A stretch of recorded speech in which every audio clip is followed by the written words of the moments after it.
iPhone 17'ye satdın sən. Sən özün mənə dedin ki, iPhone 17 alıb mənə. Birini də Şəbnəm göndərib dedin. Şəbnəmə də buradan deyirəm, utan öyle yerə gir. O iPhone 17'ni Qazinin oğluna al göndər, Qaziyə al göndər. Qoyun Şəbnəmi Vətəndaş mövqeyimləri Ayət İmam Əliyev. Afət Fərmanqızı adlı bu toy müğənnisi özü kimi toy müğənnisi Vəfa Şərifovaya irad bildirir ki, aparıcı zara iPhone 17 telefon alınca bir qaziyə alardım da, hamı da bəh, əhsən deyərək paylaşır. Əvvəla heç bir qazinin nə səni, nə də Vəfanın aldığı telefona ehtiyacı yoxdur. Niyə almalıdır ki, qazi sizin üçün nədir ki?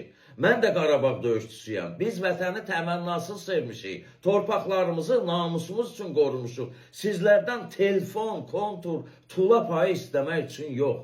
Siz qazilərdən özünüzə xal qazanmaq, özünüzü vətənpərvər kimi göstərirsinizsə, qaziləri alət eləməyin. Yaxşısınızsa gedin, qazi toylarında pulsuz oxuyun.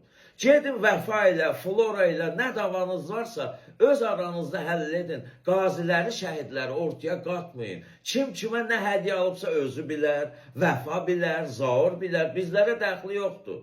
Nə vaxt indirirsiniz sizləri? Toylarda ay belə qazanıram, elə qazanıram. Sən al da telefonu bir yetim uşağa, kasıb uşağa, valideynsiz uşağa. Qazi adını avtomat silah kimi istifadə edib kimsə kimisə vura bilməz. Özünüzə gəlin. Üzr istəyirəm, cındırxana, cındır kimi vulqar ifadələri işlədən bir toy müğənnisi qazi və şəhid kimi adları dilinə almamalıdır.